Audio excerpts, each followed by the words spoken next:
నల్గొండ జిల్లా నాంపల్లి మండల పరిధిలోని పలు గ్రామాలలో విచ్చలవిడిగా పీడీఎస్ బియ్యం అక్రమ రేషన్ దందా 3 పువ్వులు 6 కాయలుగా కొనసాగుతుంది.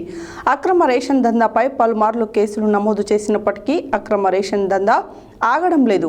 మునుగోడు మండల పరిధిలో ఏ గ్రామంలో చూసినా విచ్చలవిడిగా పీడీఎస్ రేషన్ బియ్యాన్ని దళారులు కొనుగోలు చేసి అధిక రేట్లకు ఇతర ప్రాంతాలకు తరలిస్తున్నారు. అధికారులు చర్యలు తీసుకుంటున్నామని చెబుతున్నప్పటికీ మార్పు రాకపోవడం పట్ల ప్రజలు ఆవేదన వ్యక్తం చేస్తున్నారు. నల్గొండ జిల్లా నాంపల్లి మండల పరిధిలోని పలు గ్రామాలలో విచ్చలవిడిగా పీడీఎస్ బియ్యం అక్రమ రేషన్ దందా 3 పువ్వులు 6 కాయలుగా కొనసాగుతుంది.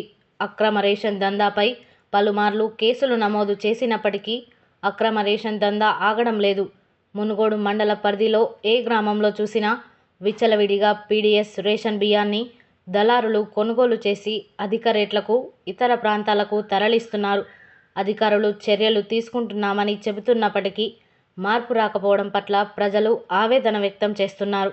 విశ్వసనీయ సమాచారం మేరకు నాంపల్లి పోలీసు సిబ్బంది మేళ్లవాయి గ్రామంలోని రైస్ మిల్లు వద్ద పట్టుకొని నాంపల్లి స్టేషన్కు తరలించి ఆటోను సీజ్ చేసి auto driver Vemula Shivaji, rice mill యజమాని వీరమల్ల మల్లికార్జున అనే వ్యక్తులపై కేసు నమోదు చేయడం జరిగిందని నాంపల్లి ఎస్ఐ లచ్చిరెడ్డి తెలిపారు.